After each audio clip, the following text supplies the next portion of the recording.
Hello, friends. Welcome to Heidi's Colorful Colorado. I'm your host, Heidi, a wife, mom of four, CU Regent, and the founder of Camp Bow Wow and the She Factor. With a passion for keeping the spirit of our state alive and well, I started this podcast to bring the people of Colorado together to celebrate the amazing state we call home. Come along on this journey with me as I travel across our old country roads in my vintage RV, interviewing folks that embody the true spirit of the Rocky Mountains. From the Front Range to the mile-high city to the wild west of southern Colorado, we'll celebrate the history, beauty, and Coloradans that make this place the colorful state it is. Each week, you'll meet people trailblazing the way for an even more colorful future for us all, making a huge difference along the way. Are you ready for a Rocky Mountain ride? Let's do this, Colorado. Hello, everyone. Welcome to Heidi's Colorful Colorado. It's a very rainy, haily kind of day in Greeley, but I am so thrilled to be here with Jake Goodman, who's the CMO of WeldWorks Brewing. Wow, this place is cool. I wish you guys could be here live, but we're going to try and make it feel like you are. So, Jake, thanks for joining us today. It's our pleasure. Thank you for coming out. Tell us a little bit about how you got into the business. I like to make these more personal about your journey. Tell us how you fell in love with beer.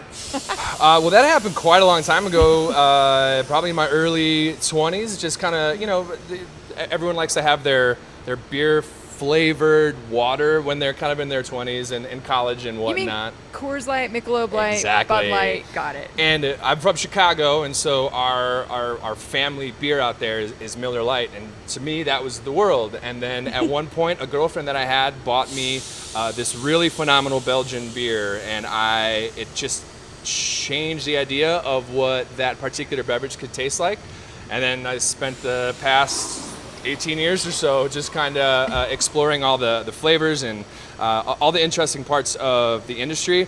My actual background is in the restaurant industry, and so I ended up meeting our co-founders through one of the restaurants that I opened and ran in Fort Collins. One of our co-founders was our first bar regular there, and we just struck up a conversation, and I loved him and he loved me, and I became our first sales rep about 5.5 years ago, and then it's just been a kind of a hockey stick roller coaster ride since then. You have a beautiful facility Thank here. you. Tell us a little bit about how this evolved and why you picked Greeley to do this. That's definitely one of the most often asked questions, I'll tell you that. So we opened up in 2015, in February of 2015. And Greeley is where both of our co-founders have been for the past 20 years or so. Colin's been here for over 20 years and Neil for around 15, I think. And it's for a couple of reasons. One, we just felt that the area was underserved and that there was so much potential here. The downtown was starting to burgeon and really starting to blow up. It's one of the fastest growing municipalities in all of Colorado. There's just a ton of folks who, maybe can't, like myself, who can't afford to live like in Fort Collins or like in Boulder. Or Denver. Exactly. Yeah. And so as costs start to skyrocket everywhere else, kind of young, upwardly mobile couples and people who just want to own a home or just kind of be, close to the action are starting to find places like Greeley. And so it just made sense. This building was actually a big part of it because we knew that it could grow with us. It used to be a used car showroom, and Colin identified it. It was just, it was half this size. This used to be, the area that we're standing in used to be a car repair shop. We had just the tap room. We had maybe 5 of these tanks to start with. How many do you have now? I think I'd have to do a quick count, but I don't know, it's 25, 26, somewhere in there. And they were all these smaller 15-barrel sizes, and now they're like these big guys over here that are 90 barrels and have 4 times as much beer in them, 4 to 6 times as much beer in them. So Greeley just made sense both from a personal standpoint and from a business standpoint, and it's been really, really good to us. It's unfortunately, we're a little bit farther out from Denver and from Fort Collins and everything like that. But we're just so pleased when people decide to say like, hey, I'm going to take the hour-long trip up to Weld Works and come hang out. So that's kind of a little benefit in and of itself. Yeah, Greeley's an amazing community, and I've always enjoyed my time here, whether it's out on the campaign trail or just, traveling around Colorado and meeting the people of Greeley. I think Greeley's one of the towns that epitomizes the spirit of Colorado to me. Talk a little bit about that. I usually ask that later in the conversation, but when people ask you why you love living here, what do you say? What I first say is, where, how long do you have and where do I start? But, in reality, so my wife and I moved here just because we kind of got fed up with the life that we felt was dragging us along. Where were you from? We're from Chicago, so the northwest suburbs of Chicago. And we both had great jobs, and but we got trapped in that, like, make money during the week in order to get to the weekend to spend the money to forget about the week you just had before the next week comes, and the cycle starts all over again. And we just wanted to go someplace where we felt that we could kind of make our own way a little bit more and kind of have a little bit more control over our destiny. And that's actually the story for a ton of people that work here. I mean, that is not a unique story for either here or for Colorado in general. There's a lot of people that we come across. We're very proximate. We live out in Fort Collins, and there's tons of folks from Chicago and from California and from Florida and from New York and from all over the place who kind of all have the same story, which is, no, I needed a change in a place where I felt that I could have a bit more control over my destiny and where I go. And I think that's what Colorado ultimately means to myself and my family and a lot of other people. It's the opportunity to kind of, take the steering wheel a little bit more and have the ability to kind of take things where you want them, as opposed to having life just kind of drag you by the feet through the months and the years. That's a great explanation. Thanks. And I think you're right. Like, people here, like, reach for the mountaintops. They look at those mountains. They're like, I can do anything here. I can do big things. Totally. And man, what a great life. I got to make my living doing dogs. You got to do beer. Like, this is a pretty good Doesn't gig. hurt. In fact, I think some people would probably say you have their dream job. So tell me what your day-to-day is like. It's the cool thing about being, both, and I will actually preface it by saying I've realized over the time that I was like, holy moly, like, I think I'm actually in my dream job. Like, whoa, like, I didn't expect that to happen. Everyone has the intent of getting into beer or that's kind of like that. Or dogs. Yeah, exactly. Something where it's where you're not sitting in a cubicle all day, and where you're not just kind of cloistered, and you have some more freedom. So for me, it changes all of the time. Whether it's sitting down and going through some of the new beers to see how they're tasting, doing sensory with our lab. Sometimes we'll get together and just bring in a bunch of beer from all of our friends and producers from around the country and just kind of see how ours stacks up against theirs. But as far as the actual work goes, it's just making sure that the story of Weld Works is told in the right way, and that we engage the right people and really get them interested in who we are and what we're about. So, I mean, that can take all kinds of forms, but at the end of the day, that's kind of the ultimate goal that I have from either whether it be social media stuff or partnerships with local businesses and all the like. So my daughter lives in Portland, and I know we kid around with each other like, who's the best beer state or city? What do you think? Colorado, Oregon? What other states or towns are in the running? Well, I mean, Portland's definitely up there. Yeah. I've been through a few times, and it's absolutely insane. San Diego, Really? which was kind of a second home for me. My brother lived out there for about 20 years. Yeah, I mean, one of the classic kind of craft beer scenes. Chicago has blown up. I'm self-aggrandizing a little bit for my hometown. I get it, but over the past decade, some of the best stuff in the world's coming out of there. And then, Denver, just the whole Front Range. Honestly, I mean, it's kind of like, I think it's been affectionately referred to as like the Napa Valley of beer. Ooh, I like that. Exactly, and so that kind of attracted us as well as we were making our way out to Colorado. So I don't know. Call one, I can't. I can call it a 5-way tie, but one, I don't know if I could do. We can enjoy beer in all locations. Exactly, right? exactly. So tell me a little bit about WeldWorks and how do you differentiate from the other breweries? Is there something that you guys specialize in? Is there a favorite beer that you have? Sure. Talk about that. Well, I mean, one of the things that we do that is kind of that other folks have started to do a lot more, but starting in 2018. So normally in the beer industry, folks will if they put out 5 or 6 new beers a year, that's like, that was normal pace for a long time. In 2018, we kind of had this weird goal of like, you know what? Let's make 100 different beers, and not just make them, but also design labels, package, and distribute them. So actually put them out into the market. And we ended up hitting like 105. Oh my goodness. The last 2 years, it's been around 150 a year. We'll probably be about 170 different beverages this year. So I think the constant process of iteration is something that kind of sets us apart a little bit.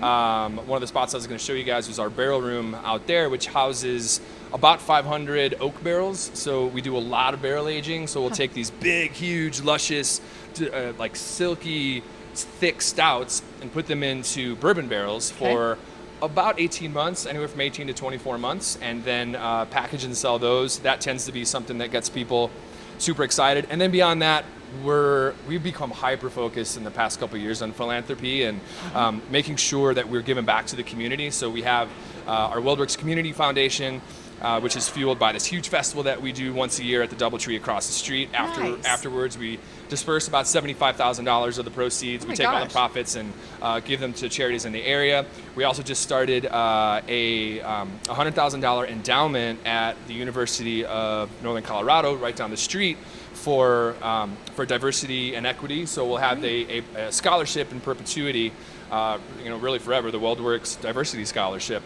from here on out.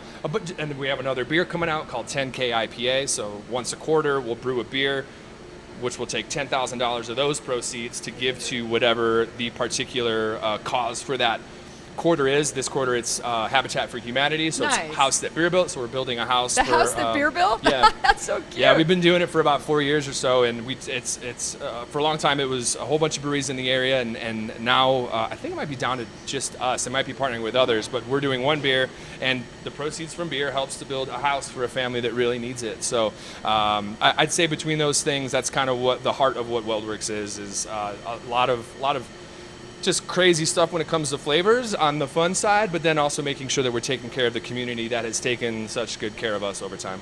I think entrepreneurs are kind of the key to solving a lot of the big problems in the world, and Hopefully. Social entrepreneurship is such a great solution to so many problems. So kudos to you guys for figuring that out. One of the things I remember at Camp Bow Wow, one of our franchisee conferences, it was in New Orleans right after Hurricane Katrina, and we did a Habitat for Humanity house. And they wouldn't give us electric tools. Did they? Have you dealt with that? Like, yeah, no, not the electric tool part. They don't trust us with the dang tools. It was crazy. We had a great time, and what an incredible organization. Yeah, but that's what sticks out to me. I'm like, they didn't trust us. We're not going to hurt ourselves. We promise. Bring our own insurance policy. Yeah. I'm sure they have examples of why they do that. In the past. Well, there's a severed hand up on the wall. That's the reason that we're not giving you guys anymore. No electronic hammers for you. Exactly. Jake, what do you want people to know about WeldWorks? Like, what's coming up? What's exciting? What's happening? What are you innovating on? Sure. I think the most exciting, the funnest thing for us is just that festival that we have that's coming up. Tickets are going on sale in about a week or so. Oh, nice. We bring 45-ish of the best breweries in the country all here with their owners and their brewers. So the people who actually make the beer are pouring it for you. And it's just, capacity is a little bit lower this year just because of all things COVID and all that. So this year, about 500 people per session that come in, and it's just a hoopla of a weekend for us. And other than that, we're just hoping to continue to kind of follow that philanthropic path and see how we can build that out over time, which is what the Invitational is a big part of. So we do have some other big fun plans in the works. I guess the other thing worth pointing out is hopefully by the first quarter of next year, we'll have our second location open down in Colorado Springs, which is fantastic. It's wonderful. It's just been a project that was started, 2.5 years ago, and it's just been fraught with peril left and right. The permitting and all. I'm sure you experienced enough of it in your time as a business owner. But yes, it was the bane of our existence. Oh my goodness! Planning department, zoning meetings. I think I went to over 100 zoning meetings in the first 2 years of Camp Bow Wow existence. And you kept doing it. I know. Isn't that crazy? Yeah, we figured it out. All they cared about was the barking, the waste, the drainage, the noise. And then once you get your little messages down, you can work with them. But that's how you carve a path, right? Yeah, it's been frustrating, but we know that the juice will be worth the squeeze, so to speak. So we just wanted to get it open and be able to finally be able to serve to all the awesome people down in the Springs. So we're excited about that, and what the future holds is I don't know. We try to not do these massive 3 to 5 years out, just because things change so often, and we want to be a dynamic, quickly shifting business. And so it feels like our strategic planning has gotten down to 3 to 6 months, not 3 to 6 years. Yeah, totally. Which is great. It's energetic. It keeps everyone engaged. It keeps a feeling of kineticism in the building, and it's like, who knows what's going to happen next? I don't know, but whatever it is, we have a team that's willing to take the journey with us, and so that's kind of really all that matters. It's kind of how this day has gone. Hey, we're going to meet up around 2. Flash flood warning, hail, crazy storm. Okay. Yeah, we all made it. Yeah, we just go with the flow. Exactly. And enjoying a very tasty beer. Cool. Glad you enjoyed it. Thank you. Absolutely. I'm usually a Coors Light kind of kid. I grew up in Monument, and just, yeah, like you said, you kind of, it's a hard habit to break, but You get stuck. it's a delicious beer. Thank you. I appreciate it. Well, thanks, Jake, for being with us Yeah, it's my today. pleasure. I want to end on one question. Please. What's the most, and you're doing a really Colorado thing right here, so this is a tough question, but what's the most Colorado thing you've ever done? I don't know if I have a better answer than this. I mean, really. Surrounded by beer. I mean, truly, you know, to be in one of the preeminent places where one of my favorite things in the world is made, and to be a part of building it in the context of a state that I love and that has been awesome. I don't know, you know, going back to, you know, being able to kind of steer your own course and kind of make your own path. I mean, just having the luxury of working at such an amazing places as this spot is, I think is about the most Colorado thing that I can think of for myself. Yeah, I think it's definitely one of the top 5 we've heard. Cool. How can people find out more or come visit? Do you have a website, social media, all that good stuff? Absolutely. Yep. They can go to weldworks.com, and there's 2 E's in there. So WeldWerks, and we're at WeldWorks Brewing on both Facebook and Instagram, and that's where most of our information goes, both to IG and to Facebook. So if you're looking to keep up with us, that's the place to go, at WeldWorks Brewing. And yeah, those are the spots where you can get all the news that's fit to print. Well, I'm super excited about your growth and everything you guys have planned, and the festival. What's the date of the festival? October 30th. October 30th. October 30th. Can they already buy tickets online? It's going to be an interesting one this year because we offered everyone who bought tickets last year. We had to cancel last year, of course, because of COVID. But we wanted to offer first right refusal to all of those folks. But since we had reduced capacity, there's a chance that those people will snatch up all available tickets before they go on sale to the public. So slight caveat there. But we will announce on those social media channels if any tickets are going to be available. They go on sale actually tonight to all of those pre-sale folks. If there's any left, we'll put them on sale next Saturday. Nice. Yep. Well, thank you so much, Jake, for spending some time with us. And wow, this place is incredible. So proud of what you guys are doing, and especially around giving back to the community. So thank you for what you do. Thanks, Heidi. Appreciate you coming out. Thank you for joining us today on Heidi's Colorful Colorado. If you enjoyed this conversation, don't forget to rate, review, and subscribe. And definitely follow me on Instagram to keep up with my latest adventures. In the meantime, happy trails from me, Heidi Ganal.